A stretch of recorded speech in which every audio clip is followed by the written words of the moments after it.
1980 में आई comedy film हम नहीं सुधरेंगे ने दर्शकों को खूब गुदगुदाया। हम नहीं सुधरेंगे का डायलॉग भी फेमस हुआ, लेकिन अब यही टाइटल मध्य प्रदेश कांग्रेस पर भी सटीक बैठता दिख रहा है। इंदौर शहर अध्यक्ष को लेकर चल रहे घमासान में कांग्रेस की गुटबाजी देखने को मिल रही है।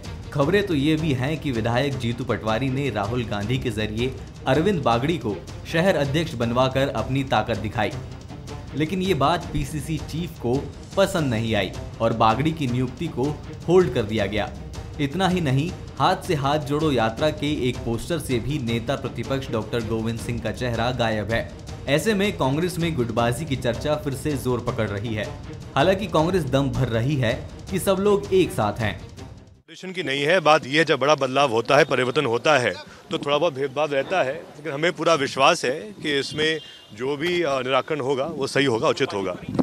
ऐसी कोई बात नहीं है। कमलनाथ जी हमारे प्रदेश अध्यक्ष हैं, जीतू भाई हमारे और युवा नेता कार्यकारी अध्यक्ष भी हैं, तो उसमें कोई भेदभाव की बात नहीं है। वो सब एक हैं और जो भी निर्णय होगा सब लोग मिलकर करेंगे। भारतीय जनता पार्टी को कांग्रेस की एकजुटता हजम नहीं हो पा रही।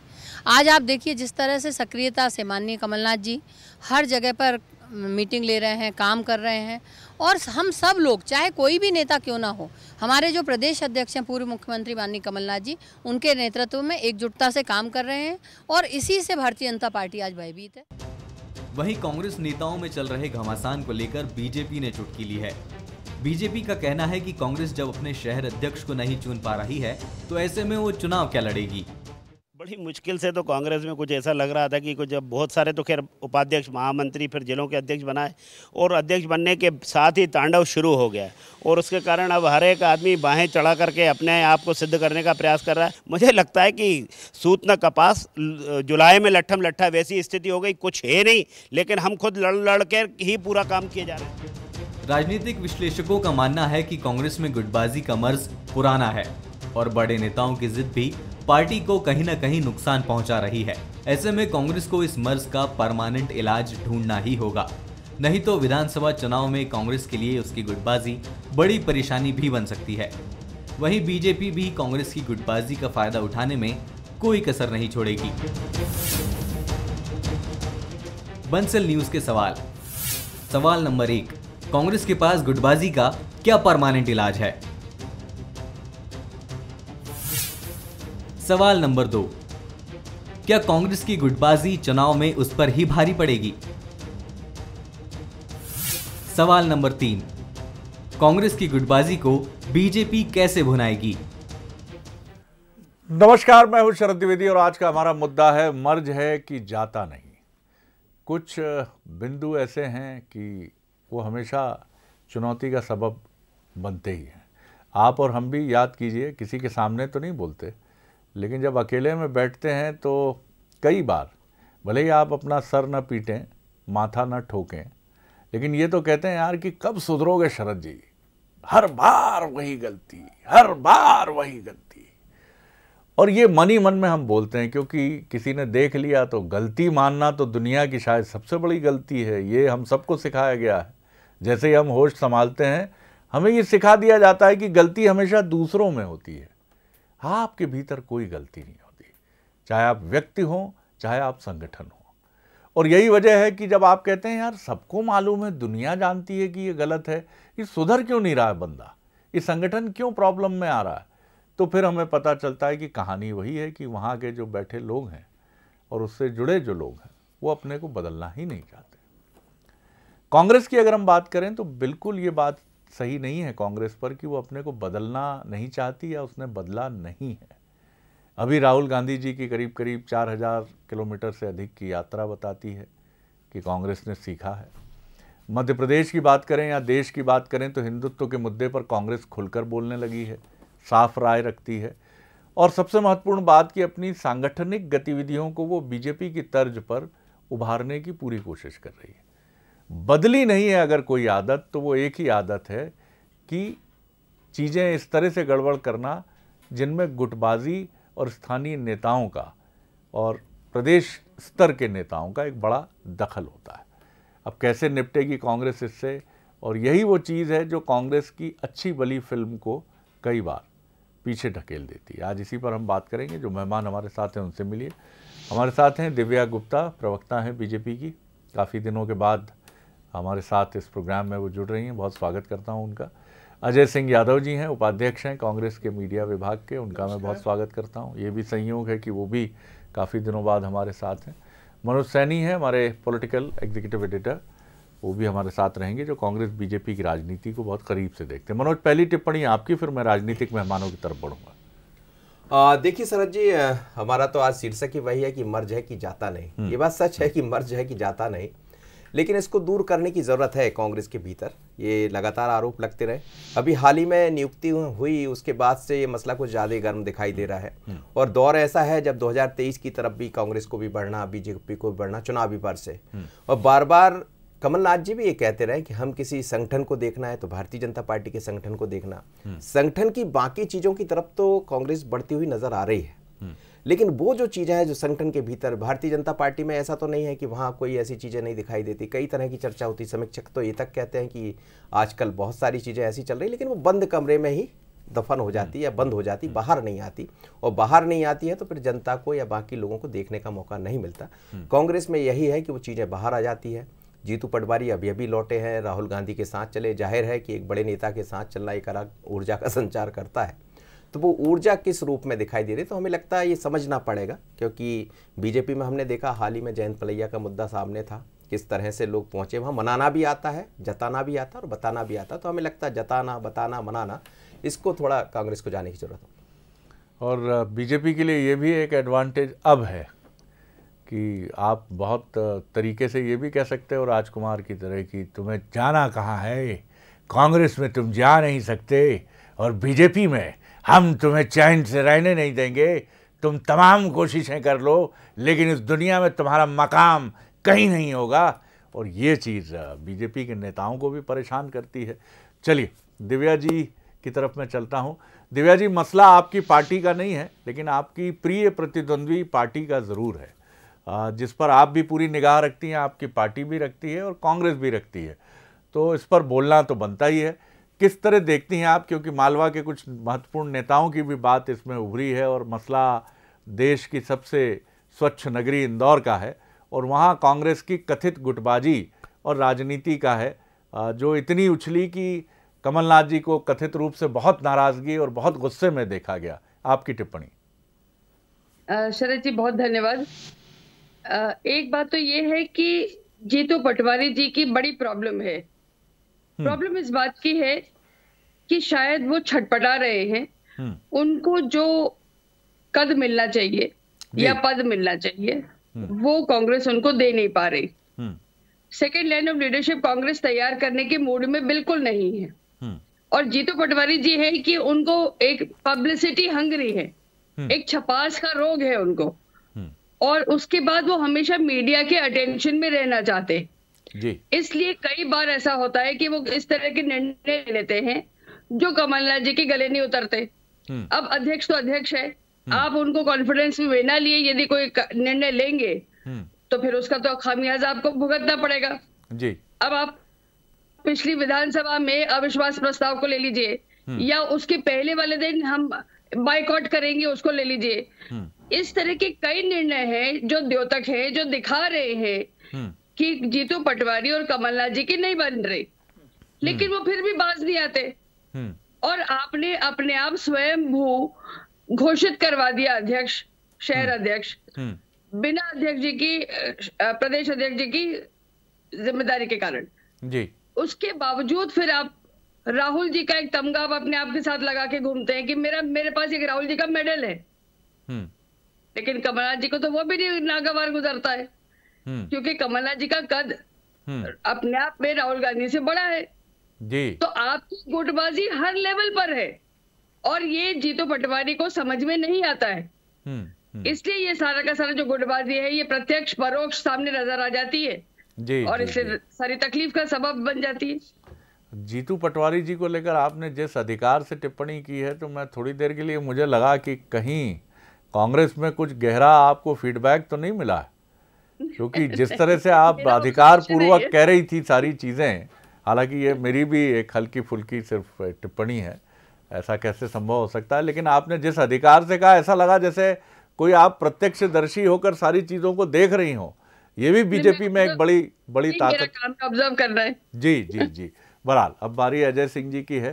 दोनों इंदौर की भी। हाँ, दोनों इंदौर के भी हैं और इंदौर का व्यक्ति इंदौरी लहजे में और बड़े प्रिय तरीके से टिप्पणी करने में कभी पीछे नहीं रहता। बहरहाल अजय जी। देखिए शरद जी, जिस तरह से दिव्या जी ने जीतू पटवारी जी के संदर्भ में बात कही, मैं बीच में टोकना नहीं चाहता था, इसलिए मैंने नहीं बोला। ये आपत्तिजनक है। आप प्रदेश के पूर्व मंत्री को छपास की बीमारी और इस तरह के शब्दों का प्रयोग करें तो आपकी वर्णमाला में शब्दों की कमी है, इसलिए आप इस तरह के निम्न स्तरीय बातों से अपनी बात रख रही हैं, जबकि ये राजनीति का स्तर नहीं हो सकता है। ये किसी भी व्यक्ति के लिए कहा जा सकता है। हम आपके एक मंत्री प्रतिदिन प्रेस कॉन्फ्रेंस करते हैं तो उन्हें कहें कि छपास की बीमारी है, तो क्या ये कोई राजनीति का स्तर हो सकता है? आप मुद्दों पे आधारित बात करिए। देखिए, मैंने आपको आपके समय भी नहीं टोका, अब आप थोड़ा सा संयमित होकर सुनिए। इसलिए राजनीति में भाषा के चयन थोड़ा सा अच्छा होना चाहिए।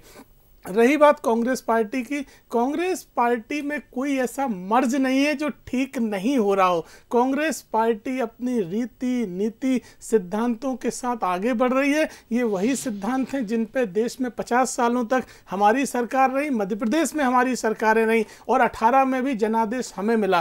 कांग्रेस पार्टी पूरी तरह एकजुट है। हमारी प्रदेश कांग्रेस कमेटी घोषित हुई, 64 जिलाध्यक्षों की घोषणा हुई, 150 से ज़्यादा प्रदेश कांग्रेस कमेटी की वर्किंग कमेटी के पदाधिकारी घोषित हुए। अब एक आध विषय पे कहीं मतांतर होता है तो उसको होल्ड कर दिया गया। अब इसमें मुझे नहीं लगता कि किसी तरह के कोई विवाद का विषय है। हमने तो भाजपा में वो चिट्ठियां देखी हैं कि ग्वालियर जिलाध्यक्ष कहते हैं सिंधिया समर्थक 5 लोगों को एडजस्ट करना आवश्यक है। चिट्ठी में लिखा रहता है सिंधिया समर्थक, बीजेपी समर्थक नहीं लिखे रहते हैं। इसलिए कांग्रेस पार्टी में कोई मर्ज नहीं, पूरी पार्टी एकजुट है। एक विषय पे मतांतर था, उसको होल्ड कर दिया गया और जहां अनुशासनहीनता होती है तो अध्यक्ष जी द्वारा सख्त कार्रवाई भी की गई है। कांग्रेस पार्टी में अब अनुशासनहीनता भी बर्दाश्त नहीं की जाएगी। पूरी पार्टी एकजुट है। भारतीय जनता पार्टी के इस तरह के प्रपंचों से काम नहीं चलेगा। और भाजपा के नेता जो बातें कर रहे हैं, उमा भारती जी पर रोशनी डाल दें। प्रदेश की पूर्व मुख्यमंत्री 5 बार तो तारीख पे तारीख दे चुकी हैं। 4 दिन तक मंदिर में बैठी रही कि आबकारी नीति आने वाली है और बिना नीति के उन्हें उठना पड़ा। इतना अपमानित किया आपने अपने नेता को और कांग्रेस पार्टी की चिंता करने निकले। कांग्रेस पूरी एकजुट है। मध्य प्रदेश की जनता हमारे साथ है और कमलनाथ जी के नेतृत्व में सभी नेता एक साथ एक मत से सरकार बनाने की तरफ बढ़ रहे हैं। दिव्या जी, आप कुछ कहना चाह रही थी? जी शरद जी, मैं अनुशासनहीनता पे कुछ एक छोटा सा कमेंट करना चाहूंगी। माननीय अजय जी, मैं कभी भी किसी अपशब्द का प्रयोग मेरे उसमें नहीं। छपास जैसे शब्द तो अच्छे शब्द नहीं हो सकते हैं। आप अगर किसी वरिष्ठ पूर्व मंत्री के लिए कहें तो ये शब्द तो नहीं हो सकते हैं, फिर हम भी कह सकते हैं ये तो नहीं। चलिए, मैं आसंदी पर तो नहीं बैठा हूँ विधानसभा की, इसलिए आप इस तरह के विलोपित करने की भी स्थिति नहीं रखता हूँ, लेकिन नहीं कर सकते। छपास एक ऐसा शब्द तो आप मॉडरेट तौर पर हम किसी के लिए भी कह सकते हैं। भाजपा में भी कई मुझे लगता है कि प्रचार पिपासु आपत्तिजनक हो सकता है, लेकिन छपास जैसे शब्द को लेकर मैं दिव्या जी के पक्ष में नहीं बात कर रहा हूं या भारतीय जनता पार्टी के भी कई वरिष्ठ नेताओं को बिल्कुल आप कह सकते हैं, आप कह सकते हैं, ये आपका अधिकार है कि वो भी छपास का, उनमें भी आप कह सकते हैं, नेताओं में भी आप कह सकते हैं। लेकिन ये छपास शब्द मुझे लगता है कि ये वैसा ही है कि हाँ, भड़ास भी मुझे आपत्तिजनक लग सकता है, लेकिन छपास में एक प्रवृत्ति है। आप इसको निगेटिव ही क्यों देखते हैं? क्या प्रचार पाना व्यक्ति का मूल स्वभाव नहीं होता है? और एक नेता का स्वभाव क्यों नहीं होना चाहिए? दिव्या जी, बात पूरी नहीं है हमारे किसी नेता में ऐसा स्वभाव। अजय जी, बस एक छोटा सा अनुशासनहीनता को लेकर मैं कांग्रेस से एक बहुत छोटा सा प्रश्न करना चाहूंगी। हमने भी तो उमा भारती का सवाल किया है आपसे, आप उसका जवाब तो दीजिए। आप पार्टी की प्रवक्ता कांग्रेस की है कि भाजपा की? बड़ा सवाल है। उमा जी का जवाब देंगी, वो देंगी, दिव्या जी को देना चाहिए जवाब। उसका जवाब दीजिए, क्योंकि आपने मौजूद सवाल खड़ा किया। कांग्रेस का देंगे जवाब, आप दीजिए उमा भारती जी। दिव्या जी बोलिए, उमा भारती के विषय जी, उमा भारती जी के विषय पर भी आप अवश्य बोलिएगा। जी बिल्कुल बोलूंगी जी। उमा भारती जी हमारी वरिष्ठ नेता है। उनका जो मुद्दा है वो बहुत प्रासंगिक है। एक महिला होने के नाते जी उन्होंने जो मुद्दा उठाया है बहुत प्रासंगिक मुद्दा है। वो उनके दिल के करीब का मुद्दा है। इसलिए वो सम्मानीय सदस्य है हमारी पार्टी की। वो जिस तरह से भी विषय से मुद्दा उठाना चाहेंगी उनका पूरा सम्मान करा जाता है। उस दिन मंच पर भी जब प्रदेश कार्यकारिणी थी, प्रदेश में भी वो मौजूद थी, उसके बावजूद उनका पूरा सम्मान करा गया। और उनकी हर उन्होंने बात का स्पष्टीकरण सम्मान जारी करते किया हैं। कार्यकारिणी के बाद कि उनका किस तरह का अपमान हुआ। हमने नहीं कहा, उनके कार्यालय ने जारी किया पत्र, हमने नहीं किया। और आप ही बोल रही हैं कार्यकारिणी में वो उपस्थित थी, उनके स्वयं के कार्यालय ने पत्र जारी किया कि कुछ लोग ऐसा माहौल बना रहे हैं ये पार्टी के खिलाफ है, हम नहीं बोल रहे हैं। लेकिन उसको लेकर वीडी शर्मा जी ने कोई नाराजगी जाहिर नहीं की है या मुख्यमंत्री जी ने कोई अप्रसन्नता व्यक्त नहीं की है और ये बात पार्टी कार्यालय में नहीं कही है कि उमा जी ये क्या कर रही हैं, ऐसा क्यों करना चाहिए। ये बीजेपी की एक शैली जिस पर हम बात कर रहे हैं। आपने बहुत सारी चीजें बहुत बेहतर की हैं और मैं फिर कहूंगा कि 135-36 साल पुरानी पार्टी को कोई नहीं समझा सकता है कि उसके लिए बेहतर क्या है। लेकिन बीजेपी अपनी इस बीमारी पर हम फिर कह रहे हैं, आपसे अधिक मर्ज है वहां बीजेपी में, आपसे अधिक मत भिन्नता है, आपसे अधिक वहां प्रतिद्वंदिता है, लेकिन वो उस पर नियंत्रण कर लेते हैं, कभी अनुशासन की सख्ती से और कभी संवाद की ताकत से। जी दिव्या जी बोलिए। शरद जी, मैं थोड़ा सा मध्य प्रदेश से बाहर जाना चाहूंगी। अनुशासनहीनता कांग्रेस में यदि है और अगर उस पर अंकुश लग जाता है तो मैं माननीय राजस्थान के मुख्यमंत्री जी ने इतनी अनुशासनहीनता करी, उसके बावजूद कांग्रेस आला कमान कुछ नहीं कर पाया। कोई अनुशासनहीनता नहीं करी। बताइए क्या अनुशासनहीनता करी दिव्या जी, क्या अनुशासनहीनता करी? मध्य प्रदेश ये तो बेतुकी बात है। मध्य प्रदेश में बीजेपी कार्यालय के पूरे कांच फूट गए थे जब सरताज सिंह जी को मंत्री नहीं बनाया था और उमा भारती सड़कों पे निकली थी बीजेपी कार्यालय से कि मैं राम रोटी यात्रा पे निकल रही हूँ। ये मध्य प्रदेश के उदाहरण है। आप देश प्रदेश की दोनों बात पार्टियों छोड़ में दीजिए मिलेंगे दोनों, लेकिन हम ये कह रहे हैं नियंत्रण कौन पाने में कामयाब हो जाता है। मर्ज तो है, लेकिन मर्ज लाइलाज अगर हो जाए या हद से ज्यादा बढ़ जाए तो वो नुकसानदेह होता है। सवाल सिर्फ ये है दिव्या जी। जी शरद जी, मेरा फिर ये निवेदन है, देखिए ये कमलनाथ जी की या तो ईगो है या आप इतने सीनियर हो गए हैं कि कई बार आप अपना कद पार्टी से ऊपर समझते हैं। इसी कारणवश आपने ज्योतिरादित्य जी के साथ जो भी व्यवहार करा, जी जी, वो आपने उनको खरीद लिया। मैं आपके सवाल को ले जाता हूं, बीजेपी के सवाल को मैं मनोज जी की तरफ ले जाता हूं। मनोज जी, जो दिव्या जी जो बात कह रही हैं, क्या ये बात कांग्रेस के संदर्भ में राजनीतिक समीक्षकों की तरफ से भी उठती है कि कमलनाथ जी कोई कसर नहीं छोड़ रहे हैं पार्टी को आगे ले जाने के लिए? 2018 में तो वो खड़ा कर ही चुके हैं पार्टी को आगे, अभी भी वो पूरी ताकत लगा रहे हैं, लेकिन उनको जिस तरह से उनके इस एग्जीक्यूशन के लिए उनको कुछ वरिष्ठ सहयोगियों की जरूरत है।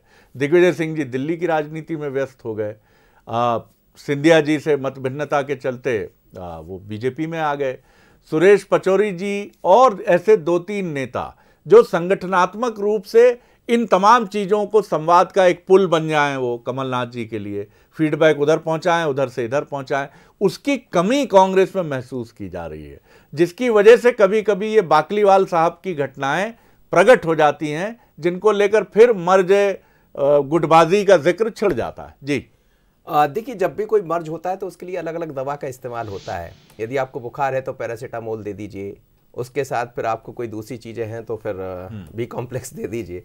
लेकिन हर मर्ज की दवा कमलनाथ है इस समय कांग्रेस के भीतर, और ये अच्छा भी है और कहीं ना कहीं नुकसानदायक भी है। तो ये वही स्थिति बन गई है शरद जी कांग्रेस के भीतर, लेकिन इसको समझने की जरूरत पड़ेगी। अभी सरताज सिंह का जिक्र कर रहे थे अजय जी, सरताज सिंह का मसला सबके सामने है। भारतीय जनता पार्टी में जो हुआ, मान लीजिए जो भी उन्होंने किया, उसके बाद क्या हुआ आप और हम जानते हैं। ऐसी एक लंबी फहरिस्त भारतीय जनता पार्टी के भीतर दिख जाएगी कि जो पार्टी से इतर गया, जिसने पार्टी के भीतर ऐसा किया, वो कहाँ है, वो कोई भी हो सकता है। लेकिन कांग्रेस के भीतर ये थोड़ी सी कमी है, तो हमें लगता है इसकी तरफ 2023 से पहले तो अब जाने की जरूरत है। अकेले आप व्यक्ति हैं, आपका अनुशासन चल रहा है, माना जा सकता है। बहुत जम के उन्होंने नाराजगी भी दिखाई, जो जानकारी जिसका जिक्र आपने भी किया था, कांग्रेस के भीतर जब कुछ लोग विरोध करने पहुंचे, उन्होंने कहा ये अब सब नहीं चलेगा। पर इतना है कि कहीं ना कहीं मनाने का एक रास्ता भी निकालना पड़ेगा। और जो सेकंड पीढ़ी, एक वो पीढ़ी है जो कमलनाथ की पीढ़ी है, जिसमें दिग्विजय सिंह जी है, कमलनाथ जी है, सुरेश पचौरी जी है। दिग्विजय सिंह जी दिल्ली का रुख कर रहे हैं, अभी वो लगातार राहुल गांधी के साथ चलते रहे।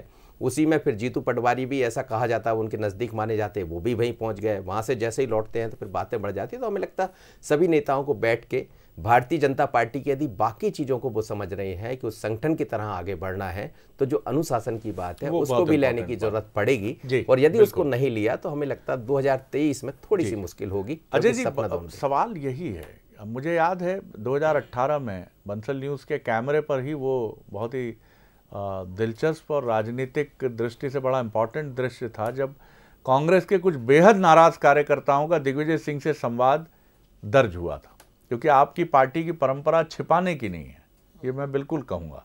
वहाँ खुला संवाद चलता है, नेताओं को भी समस्या नहीं होती, कैमरे चलते रहते हैं, रोल होता रहता है। दिग्विजय सिंह जी कह रहे थे मुझसे नाराज, मुझ ज़्यादा नाराज हो तो एक घूसा मार दो, आओ इधर आओ, मुझे बताओ क्या शिकायत है। हाँ ठीक है, हर आदमी को टिकट तो नहीं दे सकते ना, अब आप क्या करो, मैं मुझ पर निकाल लो गुस्सा अपना, कितना मैं तो पंचिंग बैग हूँ पार्टी के लिए, मारो मुझको मार लो। ये जो चीज़ें हैं ये गुस्से को कम करती हैं। कमलनाथ जी तक अगर सीधे बात पहुंचेगी, सीधे ऊपर टॉप अथॉरिटी तक जाएगी, हर चीज़ नरेंद्र मोदी जी तक पहुंचे, हर बात जेपी नड्डा जी तक पहुंचे और उन्हीं से समाधान सुझाने की बात हो तो दिक्कत होती। आपके यहाँ एक मैकेनिज्म की शायद आवश्यकता महसूस की जा रही है, जिसकी अभी ज़रूरत हम उस तरह से, क्योंकि उस भूमिका में ना हम अजय सिंह जी को अभी देख रहे हैं, न सुरेश पचौरी जी को देख रहे हैं और न ही हम अरुण यादव जी को देख रहे हैं।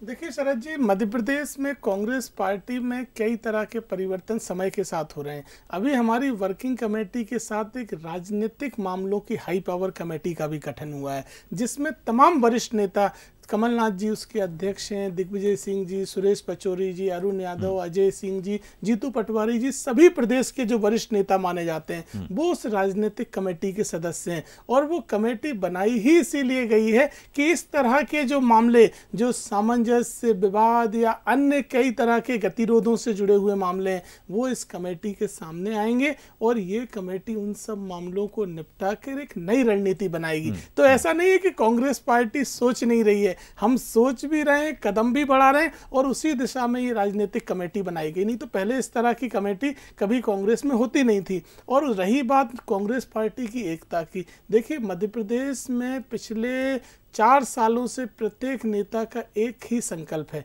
कि कमलनाथ जी के नेतृत्व में हमें सरकार बनानी है। तो हमारे यहाँ नेतृत्व पे कहीं कोई विवाद नहीं है, पूरी पार्टी, पूरे नेता और सभी कार्यकर्ता एकजुट हैं कि कमलनाथ जी के नेतृत्व में चुनावी मैदान में जाना है। और जनता के बीच में भी स्पष्ट विकल्प है कि कमलनाथ जी की 15 महीने की उपलब्धियों की सरकार, वही 5 साल के लिए मौका मिलेगा तो प्रदेश के हालात बदलेंगे। तो ये सब चीज़ें वो हैं जो कांग्रेस को बहुत आगे ले जा रही हैं। और भारतीय जनता पार्टी में टकराव बिखराव सामने दिखता है, पूर्व मुख्यमंत्री को धरना देना पड़ रहा है, अल्टीमेटम देने पड़ रहे हैं। स्पष्ट कहा उमा जी ने कि प्रदेश में वो होगा जो नज़ीर बनेगा अगर मेरी बात नहीं मानी गई। तो इससे बड़ी धमकी क्या होती है जब आपकी पूर्व मुख्यमंत्री संतुष्ट नहीं है आपकी सरकार में, तो आम कार्यकर्ताओं की क्या पूछ परख होगी। सिंधिया जी की आप बात कर रहे हो, आपके कार्यकर्ताओं को जगह नहीं मिली और उनके लोग मंत्री बने बैठे हैं और कार्यकर्ता टाट पट्टियां बिछा रहे हैं। तो ऐसी चीजें कभी ठीक नहीं हो सकती। हमारा कार्यकर्ता सम्मान के साथ आगे बढ़ रहा है। लेकिन सवाल ये इसलिए बनता है और बड़ा महत्वपूर्ण सवाल बनता है क्योंकि आपकी पिछली जो सरकार थी 2018 की, वो गिरी ही इसीलिए कि मत भिन्नता थी, मतभेद इतना गहरा गया था कि चीज़ें बियॉन्ड कंट्रोल हो गई। फिर जो बात राजस्थान की उठी या कुछ अन्य राज्यों की भी आप बात कर लीजिए, और कांग्रेस में हमने ये भी देखा है कि धड़े मजबूत होकर निकल जाते हैं तो पवार जी के नेतृत्व में एनसीपी भी खड़ी हो जाती है। कोशिशें और भी हुई हैं, लेकिन क्योंकि कांग्रेस एक आंदोलन की पार्टी है, एक ऐसी पार्टी है जहां एक खुलापन है। बीजेपी मुख्तलिफ है, यहाँ बलराज मधोक से लेकर आप नेताओं की एक लंबी फहरिस्त देख सकते हैं, जनसंघ के ज़माने से लेकर बीजेपी तक, कि जहां अगर नाराज़गी का स्वर उठा तो बीजेपी का एक बहुत शांत और ठहरा हुआ स्वर रहता है। पार्टी से बड़ा, संगठन से बड़ा कोई नहीं है। तो ये, लेकिन आप जो मसले उठा रहे हैं, मध्य प्रदेश में कई मसले हैं, उमा जी की बात आपने की है, बीजेपी के लिए निश्चित तौर पर मुझे लगता है कि सांगठनिक रूप से भी और टॉप लीडरशिप के लेवल पर भी ये एक चिंतनीय है और इस पर जल्दी निर्णय लेने वाला विषय तो है ही। दिव्या जी, आप क्या कहेंगी समग्र रूप से, और उमा भारती जी के विषय पर भी एक टिप्पणी आपकी अपेक्षित तो है जी। मैं खैर उमा जी के बारे में बोल चुकी हूँ जी।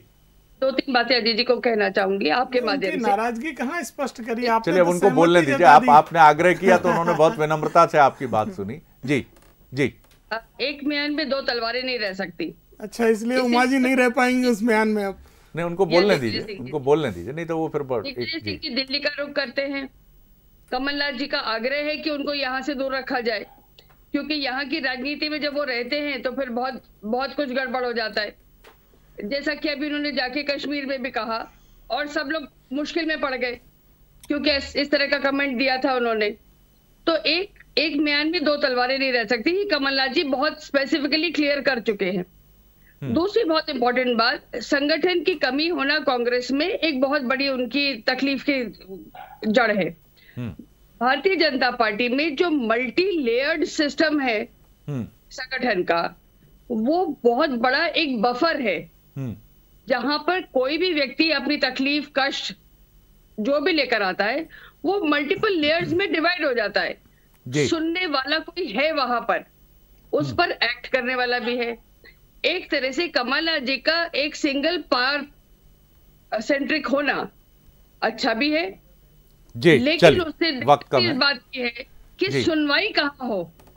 हाँ, लेकिन दिव्या जी, ये मैं विनम्रता से ये बात जरूर कहूंगा कि आपके यहाँ सुनवाई के इसी मैकेनिज्म पर भी कार्यकर्ता या जिनके मन में पीड़ा है, उनके मन में भी प्रश्न है कि क्या कुशाभाऊ ठाकरे और प्यारेलाल खंडेलवाल जी के समय का मैकेनिज्म है।